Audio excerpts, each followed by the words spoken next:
আসসালামু আলাইকুম। সম্মানিত ফেসবুক ভিউয়ার্স, আমি অনেক ব্যস্ততার কারণে হয়তো সময় মেইনটেইন না করতে পারার কারণে আমি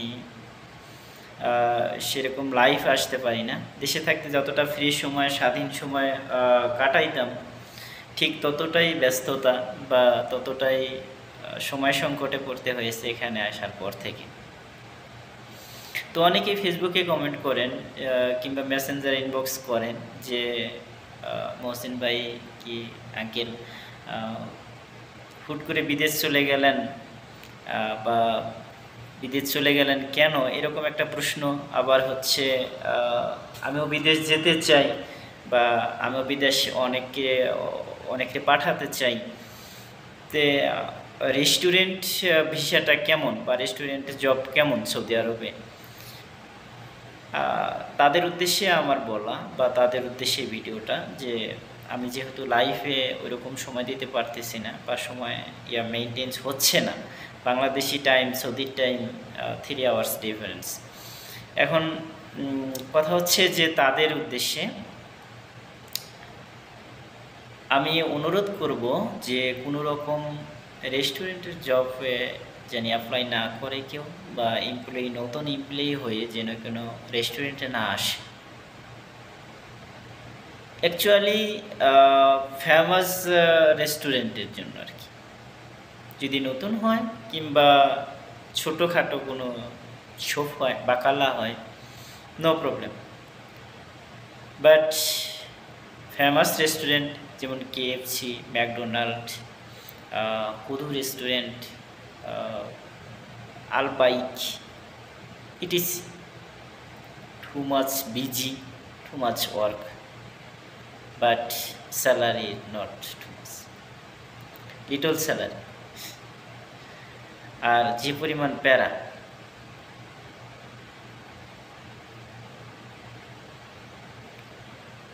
অনেকটা বাধ্য হয়ে করতে হয় এখানে। কারণ 2 বছরের একটা কন্ট্রাক্ট ফর্মে তারা সাইন করে নেয়, আর এই 2 বছর আপনাকে যেভাবেই হোক এখানে থাকতে হবে, করতে হবে। কাজটা খুব একটা কঠিন যে তা না, কিন্তু রিস্ক বেশি। মানে আপনার অনেক পরিশ্রম করতে হবে, কিন্তু হচ্ছে শক্তি প্রয়োগ করতে হবে না। আপনি শক্তি প্রয়োগ করলেন না, কিন্তু অনেক পরিশ্রম করতে হবে। মানে মানসিকভাবে টেনশন নেওয়ার একটা ক্ষমতা থাকতে হবে, যা আমার মতো মানুষের আর কি নেই। স্বাধীনপ্রিয় মানুষ যারা দেশে থাকতে ঘুরে বেড়াইতো বেশি বা স্বাধীন প্রিয় ছিল, আমি তাদের উদ্দেশ্যে বলতেছি যে এটা তাদের পক্ষে সম্ভব না। আবার হচ্ছে যে আপনি অনেক পরিশ্রম করতে পারেন, অনেক টেনশন নিতে পারেন, কিন্তু আপনি এডুকেটেড না, তাদের জন্য হচ্ছে এটা একেবারেই সম্ভব না। কারণ আপনি শিক্ষিত হবেন না, এটাও অসম্ভব। কারণ আমি দেশে থাকতে যতটা পড়াশোনার প্রতি বিমুখ ছিলাম, মানে পড়াশোনা তো করতামই না, একটু লেখালেখি করতাম, সেটা অনেক মনোযোগ দিয়ে করতাম, কিন্তু পড়াশোনার দিকে আমি মোটামুটি বা একেবারেই বেখেয়ালি ছিলাম, মানে আমি গুরুত্ব দিতামই না। কিন্তু এখানে এসে যে পরিমাণ স্টাডি করতে হয় বা স্টাডি করতে হচ্ছে এই ফুড প্রোডাক্ট নিয়ে, ফুড অ্যাবাউট নিয়ে, ফুড বিষয় নিয়ে, সেটা হচ্ছে আমি দেশে থাকতে কখনো করতাম না। এতটা টেনশন। আপনি একটা খাবার তৈরি করবেন, আপনি একটা বার্গার তৈরি করবেন, সেটা হচ্ছে কত গ্রাম লেটুস দিলেন, কত গ্রাম মায়োনিজ দিলেন, কত গ্রাম বার্গার কতক্ষণ আপনি ফ্রাই করবেন, কত গ্রাম কুক করবেন, সেটা হচ্ছে আপনার হচ্ছে এখানে লার্নিং থাকতে হবে। আর অন্যথায় otherwise any manager cum, operation manager, area manager, chief manager, any time তারা আসতে পারে। আসার পরে আপনার প্রশ্ন করবে যে how many time cooking chicken steps, what time cook. আপনি যদি না বলতে পারেন, সমস্যা। ডিডাকশন 1 ডে স্যালারি, একদিনের স্যালারি আপনাকে পুরোপুরি বেতন থেকে কেটে নেওয়া হবে। যখন স্যালারি আসবে 1 তারিখে, আপনি অনলাইন পোর্টালে আপনি সার্চ করবেন যে কুদু এমপ্লয়ি, আপনার এমপ্লয়ি আইডি দিয়ে অনলাইনে গুগলে সার্চ করবেন, দেখবেন যে আপনার স্যালারি আসছে এত টাকা, আপনার ডিডাকশন এত টাকা, প্রত্যেক মাসে ডিডাকশন ডিডাকশন ডিডাকশন। একটা ভুল হবে তার জন্য ডিডাকশন, একটা মিস্টেক হবে তার জন্য deduction, customer complain also deduction.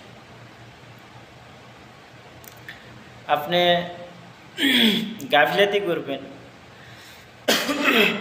আপনি একটা মিস্টেক করবেন, আপনার কতর বানাইতে যে আপনি মায়োনিজ দেবেন, কিন্তু কতর মেনু হচ্ছে আপনি মায়োনিজ, হ্যাঁ, also lettuce, also 1000 Iceland, but আপনি হঠাৎ মিস্টেকে 1000 আইসল্যান্ড দিলেন না, এর জন্য কাস্টমার কমপ্লেন করবে। প্লাস হচ্ছে আপনার সিসিটিভি ক্যামেরা চেক করবে, করার পরে আপনি কেন মিস্টেক করলেন, ম্যানেজার আসবে পরের দিন আপনার, why you mistake, you don't know how to make পত্র, আপনি বলবেন sorry, why sorry, you don't know how to make পত্র, হোয়াই সরি, কোনো লাভ নাই। সব মিলিয়ে আমি এটাই বলতে চাচ্ছি যে কোনো রেস্টুরেন্ট, বেসিক্যালি ফেমাস রেস্টুরেন্টগুলায় না আসাই ভালো, বেটার। অন্যথায় আপনি কন্ট্রাকশনেও যদি আসেন 8 ঘন্টা ডিউটি করবেন। ডিউটির বিষয়টা বলি, ডিউটির বিষয় হচ্ছে যে আপনার কোনো নিয়ম নির্ধারণ নাই যে আপনার এত ঘন্টা ডিউটি করতে হবে, বা নাইট করতে হবে, ডে করতে হবে, কি ব্রোকেন ডিউটি করতে হবে, কোনো নিয়ম নির্ধারণ কোনো নেই। আপনি মন চাবে যে আপনি রাতে ডিউটি করবেন, আপনার ইচ্ছা মতো কোনো ডিউটি নেই।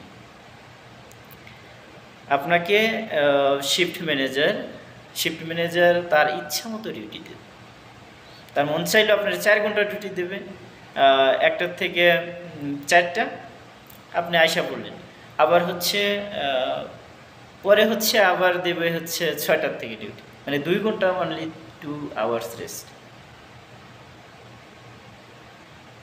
একজন না একজন এরকম থাকি এভরি উইক, প্রত্যেক সপ্তাহে ব্রোকেন ডিউটি একজন না একজন থাকবেই। আর হচ্ছে ডিউটির বিষয়টা হচ্ছে আমাদের যখন কন্ট্রাক্টকে আমরা সাইন করি তখন কথা ছিল যে 10 আওয়ার্স, বাট এখানে এসে দেখি 12-13 আওয়ার্স, শেষ হয় না, ডিউটি শেষ হয় না। ডিউটি কেমনে শেষ হবে, আপনার কাজটা যে আছে, আপনি সারাদিন কিংবা যদি নাইট থাকে সারা রাত হচ্ছে আপনি ডিউটি করলেন, করার পরে আপনি বার্গার বানালেন, আপনি স্যান্ডউইচ বানাইলেন, সব কিছু বানানোর পরে আপনি যে ইয়াগুলা ব্যবহার করলেন, যেমন মায়োনিজ, লেটুস, টমেটো, কিউকাম্বার, সব মিলে আপনি যে এলিমেন্টসগুলো ব্যবহার করলেন, এই সবগুলো হচ্ছে আপনাকে আবার রিফিল করে আসতে হবে। কারণ পরবর্তী শিফটের এমপ্লয়িগুলো যখন যাবে তারা তো আবার নতুন করে ওইগুলো রিফিল করতে যাবে না, তারা ওইখান থেকে স্টার্ট করবে তাদের ডিউটি। এজন্য দেখা যায় যে 12 ঘন্টা প্লাস, টু মাস কাস্টমার, টু মাস অর্ডার, টু মাস make order, but not finished. নতুন করে আবার হচ্ছে রিফিল করতে হয়, নতুন করে ক্লিন করতে হয়, আবার নতুন করে স্টার্ট করে রেখে তারপরে আপনাকে আসতে হবে। সব মিলিয়ে হচ্ছে আপনার 13 ঘন্টা প্লাস ডিউটিতে যায়, কিন্তু ডিউটি শেষ হয় না, কাজ শেষ হয় না।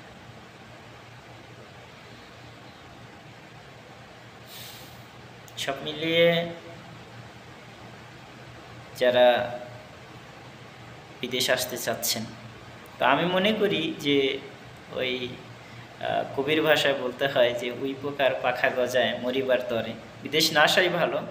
আর বিদেশ আসার পরে প্রত্যেকটা বিদেশি প্রবাসী যে পরিমাণ পরিশ্রম করে, এই পরিমাণ পরিশ্রম যদি আমরা দেশে করতাম বা দেশে করতো, তাহলে দেখা যাইতো যে এই পরিমাণ অর্থ উপার্জন না করতে পারলেও এর সিমিলার একটা অ্যামাউন্ট সে করতে পারতো, সে পাইতো। এটা মানতেই হবে, কারণ দেশে থাকতে তো কিছু করে না, বা দেশে থাকতে তেমন কিছু করে না, দেশে থাকতে আপনি একটা লেবার যদি একটা ধরেন কৃষিকাজের জন্য একটা কামলা নিলেন, নেওয়ার পরে সে কি করবে, সকাল 8টায় আসবে এবং 3টা বাজতে বাজতে তার কাজ শেষ, ফিনিশ। আর হচ্ছে দুপুরে তাকে করতে হবে, দুপুরে তার নাস্তা খাওয়াইতে হবে, অনেক রকমের তার আবদার মেটানোর পরে হচ্ছে সে আপনাকে কাজ করে দেবে। কিন্তু এই বিদেশে আসার পরে আপনি ভোর 6টার থেকে যাবেন, আবার সন্ধ্যা 6টায় আসবেন। হ্যাঁ, তারপরে হচ্ছে সে আপনাকে কোনো কাজের নির্ধারিত কোনো কাজ বলবে না। আপনাকে যদি বলে যে আমার ওয়াশরুম পরিষ্কার করতে হবে, টয়লেট পরিষ্কার করতে হবে, আপনি সেটাই করতে হবে, এটা মাস্ট বি। আর এরকম কাজ যদি বাংলাদেশে হইতো তাইলে অবশ্যই আপনার বাংলাদেশে যে পরিমাণ অর্থটা একজন লেবারকে দেওয়া হয় তার চেয়ে অবশ্যই বেশি দিত, কিন্তু ওই পরিমাণ পরিশ্রম বা ওই পরিমাণ সময় আমরা ওই বাংলাদেশের শ্রমিকরা ব্যবহার করি না, খরচ করি না। সেক্ষেত্রে এটা স্বাভাবিক যে আপনি বিদেশ আসার পরে আপনাকে এত পরিমাণ ডিউটি করার পরে এত টাকা দেবে, এটা স্বাভাবিক। তো একটা গার্মেন্টস শ্রমিক যদি সে 8 ঘন্টা ডিউটি করে কিংবা 10 ঘন্টা ডিউটি করে, 3 ঘন্টা সে এক্সট্রা সময় অন্য জায়গায় ব্যয় করতে পারত। সে অন্য জায়গায় যদি 3 ঘন্টা সময় দিত, তাহলে সে যে টাকাটা পাইতো গার্মেন্টস থেকে আর ওই এক্সট্রা টাইমে যে টাকাটা পাইতো, সব মিলিয়ে তার অ্যামাউন্ট একটু বেশি পরিমাণে দাঁড়াইতো। সব মিলিয়ে এটাই যে বিদেশ আসাটাই ঠিক না, যদিও কেউ আসে বা আসার পরে অনেক টাকা আছে, অনেক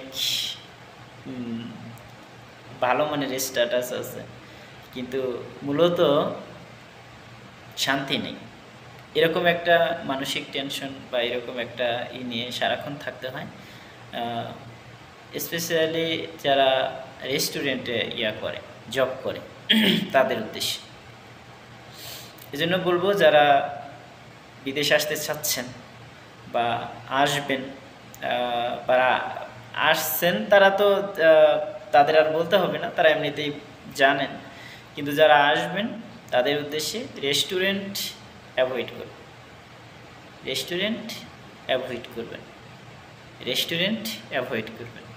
এটা বাংলাদেশি রেস্টুরেন্ট না, যেমনটা আমাদের মনে হয় সব কিছু ওকে থাকে, মন চাইল যে কোনো কাস্টমার আইসে সে যদি ভাত বাইরে নিয়েও খাইতে পারবে। এখানে ভাতের হোটেলটা একটু ভিন্ন, ভাতের হোটেল এগুলো নর্মাল, এগুলা তেমন কাস্টমার যায় না, কারণ তারা পেট ভরে খাইতে চায় না, তারা কম খাবে, বেশি টাকা ওয়েস্ট করবে, অনেক খাবারও ওয়েস্ট করবে, নো প্রবলেম। তবে একটা লোভনীয় বিষয় হচ্ছে, যদি আপনি রেস্টুরেন্ট বিষয়ে আসেন, যে কোনো পানীয়, ড্রিঙ্কস, আইস আইটেম এগুলো আপনি ফ্রিলি খাইতে পারবেন। হ্যাঁ, তো এই লোভে কেউ আবার দেখা যায় যে যাই হোক Pepsi, 7 up, Mirinda, Mountain Dew, ice item, ice latte, ice caramel, ice Americano, matcha latte, এগুলো খাইতে পারবে। আইসক্রিম এগুলো অ্যাভেলেবেল, এগুলো no problem, but too much eat problem. এই হলো কথা। যাই হোক, অনেক কথা বলে ফেললাম। তো এক এক করে সবাইকে রিপ্লে করা বা এক একের সবাইকে সাজেস্ট করা, এগুলো সময়ের সংকটের কারণে, এটা না পারার কারণে আমি এই ভিডিওটা করলাম আর কি। সবাই ভালো থাকবেন, সুস্থ থাকবেন, যে যেখানেই থাকি আল্লাহ পাক সবাইকে সুস্থ রাখুন, এই প্রত্যাশা করি। আল্লাহ হাফেজ।